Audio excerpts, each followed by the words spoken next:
En direct du Mondial du fromage dans le stand des fromagers de France, à nouveau avec Caroline Boquet. Je le rappelle, vous êtes formatrice pour le Centre de formation des produits laitiers, spécialisée dans la fabrication des produits laitiers et l'analyse sensorielle. Alors, en quelques mots, comment peut-on présenter l'analyse sensorielle? Qu'est-ce que ça veut dire? C'est la saveur, la senteur? Alors à vrai dire, moi je parle plus de dégustation que d'analyse sensorielle. L'analyse sensorielle, pour moi, il y a quelque chose d'assez technique, objectif. Dans le métier de crémier fromager, on apprécie les produits, on les juge, il y a vraiment une partie hédonique très importante. Donc on parle plutôt de dégustation. Dans les deux cas, on utilise les 5 sens, même si par exemple l'ouïe semble pas très importante quand on déguste un fromage. En réalité si, mais c'est inconscient, donc on a tendance à l'oublier. Alors la spécialité produits laitiers, c'est quoi? C'est uniquement le fromage, le beurre ou il y a d'autres choses? C'est vraiment tous les produits laitiers, seuls ou en association. En fait, pour moi, le but ultime, c'est d'apprécier le fromage, de l'aimer pour le faire apprécier à son tour, donc savoir le décrire par toutes ses facettes, vraiment le sentir en 5 dimensions, et pour prendre encore plus de plaisir, réussir à l'associer avec tout un tas de mets et boissons pour l'apprécier au mieux. Alors vous intervenez dans différents stages. Quel est votre public? Des élèves, des entreprises, des professionnels? Alors avant tout des crémiers fromagers, c'est certain, mais aussi des jeunes en école hôtelière, quelques restaurateurs, affineurs également. Voilà. Un peu tout le monde. Alors, vous serez d'accord. Et parfois avec... le grand public aussi dans des salons. Vous serez d'accord pour dire que le fromage ne s'associe pas uniquement avec un verre de vin? Évidemment. On peut l'associer avec plein d'autres choses. Un petit survol de tout ce que vous avez déjà essayé d'associer. Ouh là là, beaucoup de choses. Le jus de fruits, je crois. Oui, je fais des associations, effectivement, fromage et jus. J'aime beaucoup les associations fromage et thé. Et fromage et bière, c'est vraiment ma passion. C'est ce que j'ai le plus travaillé. Après, j'ai déjà fait des tests avec plein d'autres types de boissons, notamment spiritueux. Mais personnellement, j'y arrive pas. C'est quelque chose qui s'apprend, qui est assez compliqué. Et j'en suis pas encore arrivée là. Alors, fromage et bière, c'est la raison pour laquelle vous avez choisi d'inviter Elisabeth Pierre. Évidemment. Bonjour Elisabeth. Bonjour. Alors, vous êtes zytologue. Alors, on a cherché. Zytologue, ça veut dire l'étude on dit de la bière ou des bières? Personnellement, j'aime bien dire des bières parce que la bière, ça n'a pas vraiment de sens puisque la bière, elle est en tant que telle, ça n'existe pas. C'est les bières. La bière est plurielle et il n'y a pas une bière qui ressemble à une autre. Donc, j'aime bien dire les bières. Alors, vous vous consacrez depuis 20 ans au développement de la connaissance des bières en France. Vous êtes experte en dégustation et accord bière et mets.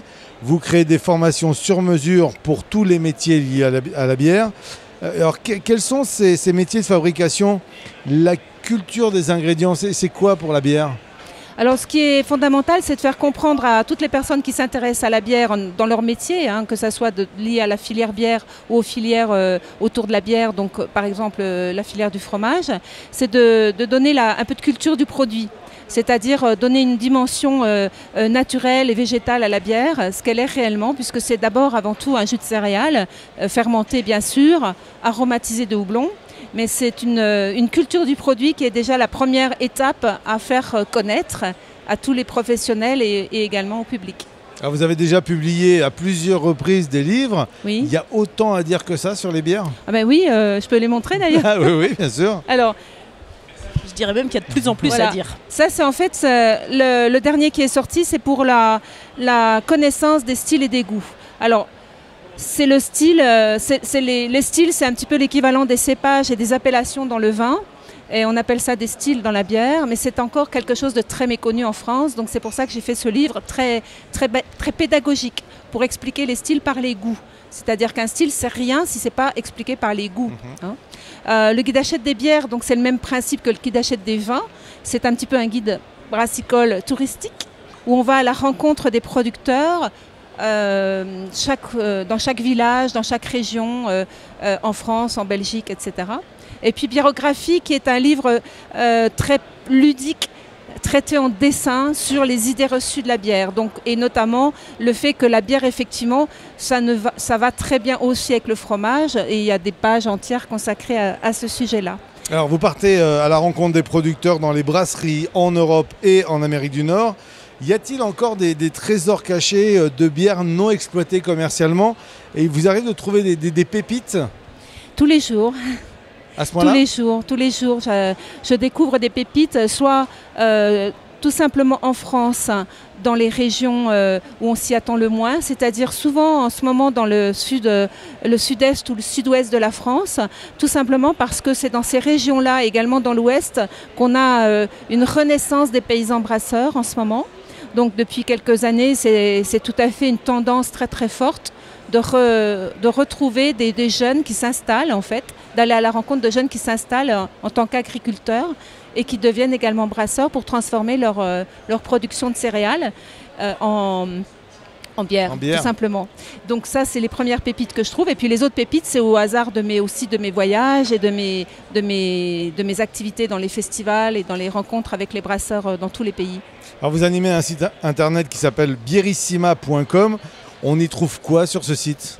Alors tout d'abord, la présentation de l'ensemble des programmes de formation que je suis amenée à proposer et qui évoluent constamment. Le principe de mes formations dans l'Institut Bierissima, c'est vraiment des formations action métier, orientées métier, c'est-à-dire les formations orientées pour les cavistes, en vin ou en bière, les formations orientées pour les fromagers, les formations orientées pour essentiellement bien sûr, là en l'occurrence dans la filière bière, les brasseurs, les distributeurs et puis bien sûr les cavistes et les revendeurs, les bars spécialisés en bière. Et également l'ensemble des informations très larges qui intéressent un public plus large que les professionnels, donc notamment les principaux événements qu'on va trouver en France et ailleurs sur la bière. Alors vous avez choisi de nous présenter 3 bières aujourd'hui, oui. Quelles sont-elles? Alors en fait j'ai amené une bière de la région, donc une bière de Tours, qui est une bière de la Petite Mèze. Alors la Petite Mèze, c'est une brasserie qui est en train de se finaliser sur Tours. Les 2 brasseurs sont des jeunes brasseurs amateurs qui se sont installés et avant de construire leur brasserie qui est quasiment terminée, là ils rentrent en production ce mois-ci, leurs bières sont faites dans d'autres brasseries. Celle-ci c'est leur Oatmeal Stout qui est fait à Gascona en Bordeaux et c'est un bijou, voilà, c'est une pépite comme on disait tout à l'heure. Elle s'appelle Got Me a Stout et il y a beaucoup d'humour dans cette approche de la bière de leur part, mais avec un savoir-faire très solide par rapport à leur jeunesse. Alors cette bière, on peut l'associer avec quel fromage, Caroline? Alors je pense qu'on est toutes les deux d'accord sur le choix de l'accord. On choisit d'associer cette bière à un Bria Savarin. Alors entre autres ici c'est un Bria Savarin au lait cru et fermier. Et on vous parlera peut-être après de pourquoi on a choisi cet accord en le goûtant. Voilà, tout à fait. Deuxième bière. La deuxième, c'est une bière un petit peu nouvelle tendance en France. C'est une Sour Ale. C'est une bière produite par la brasserie Saint-Germain à Aix-Noulette dans le Pas-de-Calais. Et une Sour Ale, c'est tout simplement une bière acidulée dont on va avoir acidifié le mou pour donner ce côté acide, un petit peu citronné, très léger. Et particulièrement frais, notamment au niveau de l'été, ce sont des goûts très intéressants. Donc vraiment beaucoup de fraîcheur citronnée, beaucoup de lactique bien sûr, puisque c'est fait entre autres aussi avec des ferments lactiques. Donc la base des sour, et là c'est une tendance également. On l'associe avec? Alors ici avec un motet sur feuille. Donc fromage très crémeux, fondant, lactique également, comme la bière, et relativement caprin aussi en arôme, en fin de bouche. Troisième bière, Elisabeth. Alors la troisième bière, c'est une bière du Nord qui est une double IPA de la brasserie Thirier à Esquelbec dans le Nord. C'est un petit village où depuis 20 ans Daniel Thirier produit donc des bières tout à fait identitaires et très personnelles. Et là c'est une double IPA, donc une bière houblonnée, fortement houblonnée, donc amère, mais pas que amère surtout, c'est surtout très rond, très moelleux, très frité, très solaire et quasiment étonnant par rapport à ce qu'on peut trouver comme habituellement dans ce style de bière-là, double IPA. Voilà. Et donc là, on fait un grand voyage puisqu'on l'associe à quel fromage? Au Roquefort. Ah oui, là on fait vraiment un grand voyage, hein.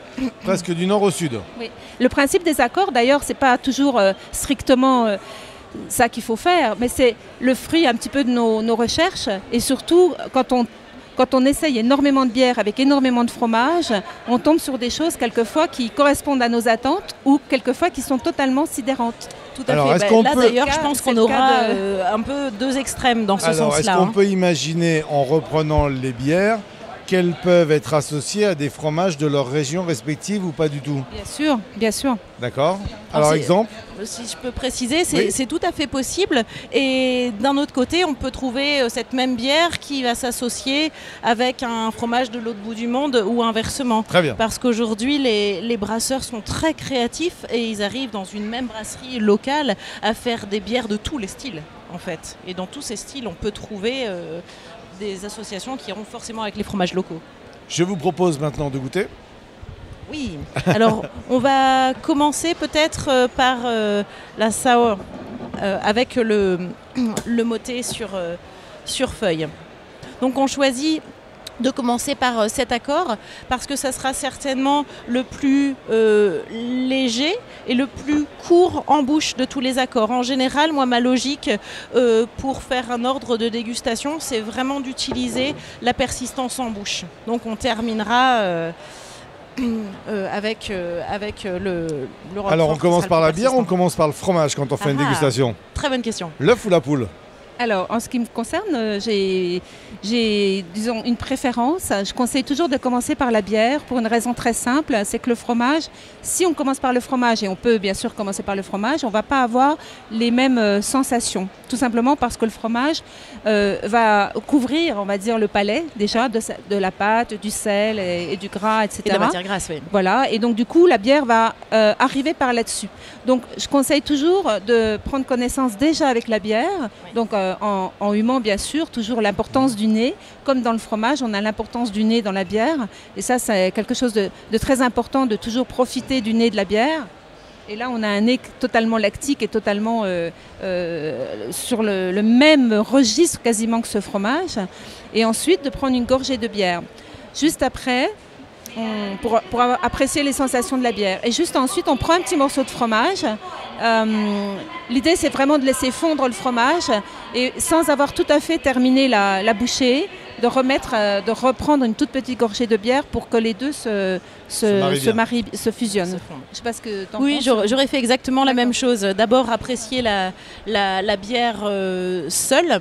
Et après, le fromage va vraiment faire une association dans la bouche. On peut attendre un petit peu, exactement comme tu as dit, hein, pour avoir un petit peu le fromage seul et ensuite marier un petit peu les deux. Eh bien écoutez, voilà. On vous laisse déguster et nous donner vos appréciations. Alors, déjà, juste au nez, oui, on sent vraiment le côté déjà acidulé, bien que normalement l'acide n'a pas d'odeur, mais ça nous laisse déjà un petit peu saliver. Ouais, une présence. Picote un petit peu le nez, la bouche. Beaucoup de fraîcheur, un côté citronné et très, moi j'aurais dit végétal. Végétal, alors c'est marrant parce que j'ai vraiment pas fait exprès au départ de choisir ce moté sur feuille, j'étais vraiment sur un chèvre lactique demi-affiné et en fait on va retrouver aussi le côté végétal grâce à la feuille dessous qui donne parfois des notes un petit peu boisées. Pas besoin d'être proche là, vous avez quand même bu la bière, si vous attendez un petit peu avant de... Alors on a le premier nez où on a vraiment le premier nez effectivement sur le foin et sur le lactique et le côté un petit peu citronné. Puis quand c'est une bière qui doit se boire à température et se déguster aussi à température fraîche, donc ça tombe très bien, elle est fraîche. Oui. Et ensuite en aérant les arômes, on a vraiment presque le yaourt qui sort en fait. Et le morceau de fromage, vous le mangez tout de suite après ou vous attendez un petit peu? Ah non, on peut le manger tout de suite après, il n'y a pas de souci. Très bien. Ouais, et puis une texture vraiment agréable, à la fois sèche, mousseuse et aérienne, qui donne encore plus de légèreté en bouche. On est vraiment sur de la fraîcheur et de la légèreté. Un des intérêts de la bière et du fromage d'ailleurs, c'est les bulles. L'effervescence de la bière avec le côté la pâte du fromage. Et là, l'intérêt, c'est qu'on a vraiment affaire à une bière justement mousseuse, très pétillante, mais très douce en même temps. Et donc, du coup, quelque chose de très mousseux, finalement. Alors, c'est marrant parce que le fromage que je suis en train de déguster d'abord seul a le même genre de texture. On est vraiment sur du fondant, crémeux et presque mousseux. Voilà. Plus une petite pointe d'acidité au départ. De la douceur lactique et seulement en arrière-bouche, le goût caprin qui arrive et qui persiste très légèrement. Eh bien écoutez, merci beaucoup pour toutes ces précisions. On rappelle l'adresse de votre site internet. donc bièrissima.com. Voilà, on découvrira effectivement les formations que vous proposez pour en arriver à un tel don, un tel art, hein, de pouvoir associer la bière avec le fromage. Y a-t-il des prochaines formations qui sont ouvertes au public ?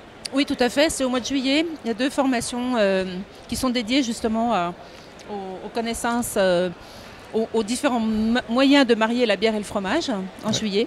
Et donc les dates sont sur le site. Voilà, et vous organisez un salon à Paris ? Alors au niveau de l'événement qui a lieu en 2018, c'est un festival grand public qui s'appelle Zimo, qui est en fait dédié au pain, aux bières et au fromage. Voilà, donc octobre 2018. Voilà. Merci beaucoup Elisabeth, merci beaucoup Caroline pour cette démonstration, cette dégustation. Et on va prendre maintenant plaisir à pouvoir associer le fromage à la bière.